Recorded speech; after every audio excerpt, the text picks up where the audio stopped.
Yeah, so good time. It's your boy Kasa Kasa in the house, yo. Okay.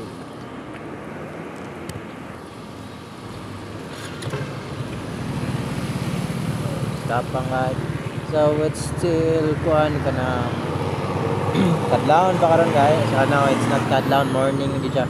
But still 5 a.m. in the morning. So medyo ngit pa siya gamay guys. So we're here right now. Padulong na ta pa ulit. Out na ta. So thank you Lord for this wonderful day. Yan, naka-survive sa atong duty. So yes, na natakaroon dire padung na ta pauli. So thank you for the guidance. No, na itabo na itong disgrasya while we are on our way padulong pauli. Padulong duty. So karon guys, so Lord, thank God it's Tuesday. So kana nata diri sa may kareta dapit and padulong mata. Yeah. Oh.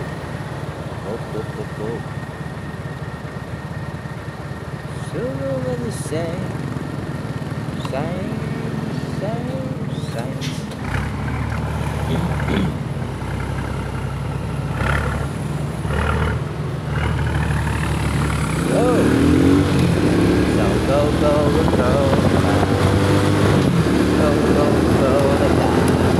So yun guys, so every single day, every second, every minute dapat thankful ka.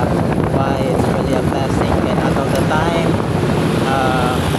our life is really limited din sa kalibutan. So some of our friends or foes or mga pinalangga sa kinabuhi na mga uban nga they only have limited time na din sa kalibutan. They only have counting days na lang nga makastay din and to enjoy life. So kana napayuban nga in order for them to be alive or to keep breathing, machine na lang ang control sa ilang kinabuhi. So kana din ang dapita dapat thankful ka.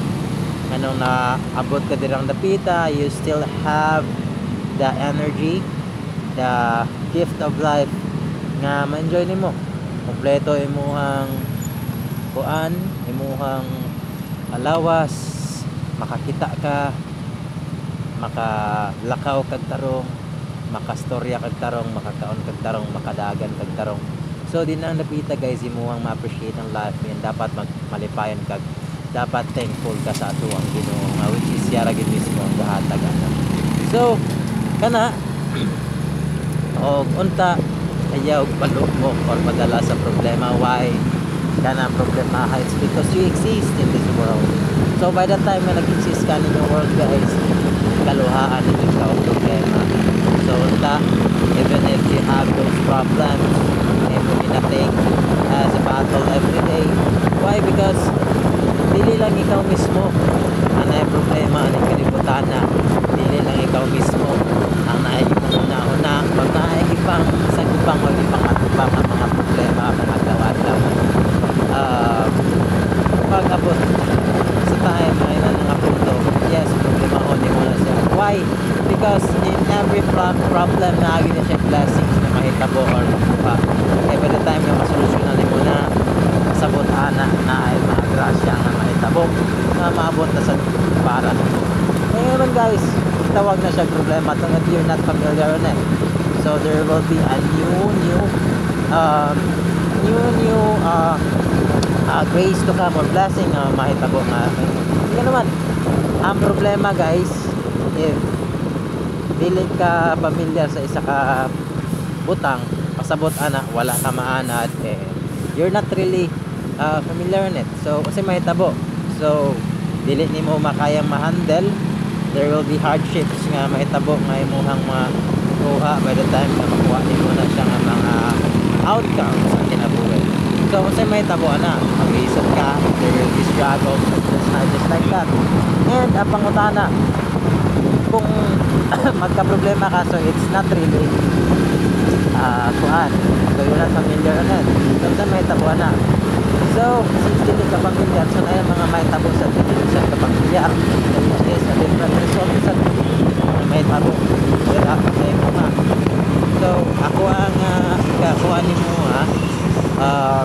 tambag sa imo. So keep in touch lang gid ni Lord guys, ana ra gina always put God first. Mao ra gina siya guys, mao ra gina siya ay lamas sa tong kinabuhi.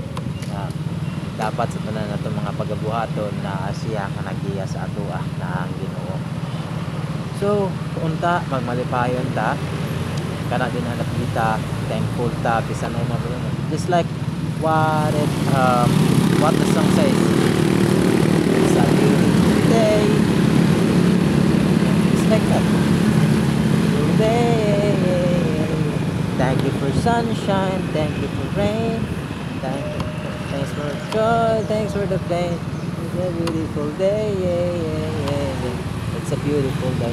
So pasabot ana guys, kung naay problema magpasalamat ka, mapasalamatan ka dapat. Kaya naman, if you don't have any problem, you don't exist. Why? Parehara ko na pagkatulog, ang problema nimo na kung makamata pa ba ka. And igmata nimo sa imong problema mo nasad na.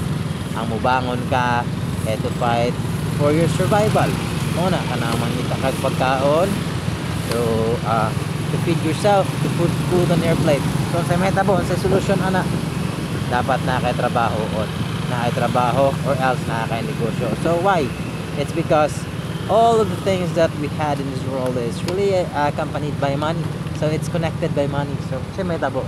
So you need to find ways, solution kung sa mga kamatbuhi mukaon.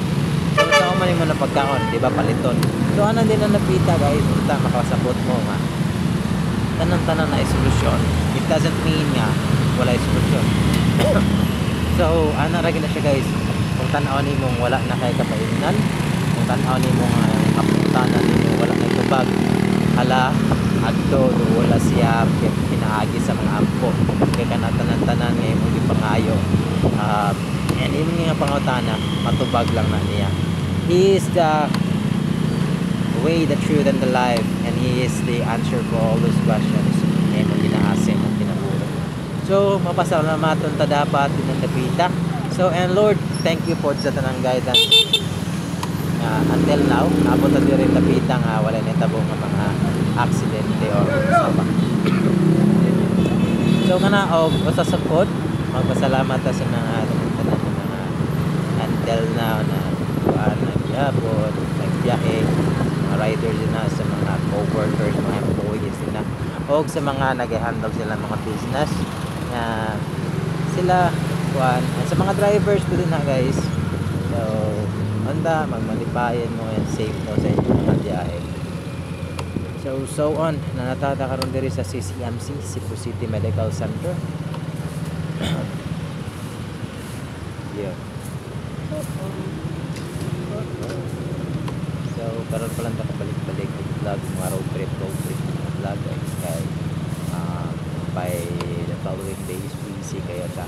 So you will be expecting also by next week siguro mabalik na tayo sa Sheila Rizal sa mga vlog na ito mga mag-record o mga asang ganun. So ano padayan ang iyong siguro kasa. So maura kina siya guys, padayan ang sa ito ang kinabuhi. That's really good life. Yeah, really good side. Yeah.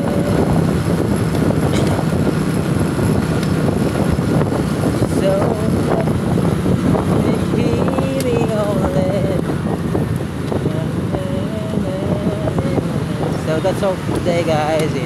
Magpadayan na ta. Stop naman siya. So yeah, let's go. So stop na itong video. Goodbye and padayan lang.